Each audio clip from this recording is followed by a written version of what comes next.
reverse parking yung gagawin natin. Ano? So yun nakita mo yung isa yung pickup na yan. So manggigilid ka daw, gigilidin mo siya, no?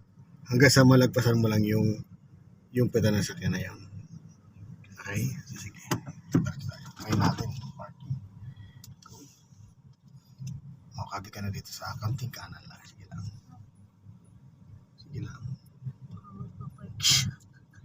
Hindi naman, hindi. Dito kami.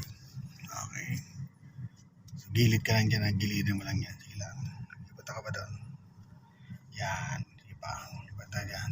Yan. Hanggang malagpasan mo lang to, ha? Sige lang. Hanggang malagpasan mo lang to. Makikita mo side mirror yan, ha? Slow down. Up.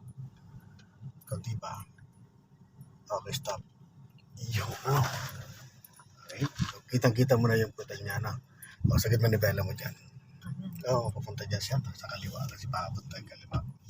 Ngayon, lagyan mo sa reverse. Okay? Titignan mo kung medyo sisikip ka. Sige, atras ka. Go. Yan. Sige lang. Sige, atras. Ipasok mo muna yung kulong ngayon dyan. Sige lang. Okay, sige pa. Sige. May distansya naman tayo sa kanya. Okay, stop. Nakakanapan siya maluwag. Ano? Masyadong maluwag. So, gawin mo, punta ka dito. Sagad mo sa manibela. Yon. Angat lang natin. Kasi dito sisikip tayo eh. So, angat lang. Kaunti lang. Yan. Push mo lang. Sige. Kaunti pa. Okay, stop. Yan. Sagad mo lang ulit siya dyan. Yan, sa kaliwa. Then, reverse ka ulit. Okay. Then, pakiramdaman muli siya kung mag-adjust pa tayo. Okay, malayo naman, no? Malayo. Okay. Sige. Atras. Dito sa kanan, tumingin ka rin. Okay,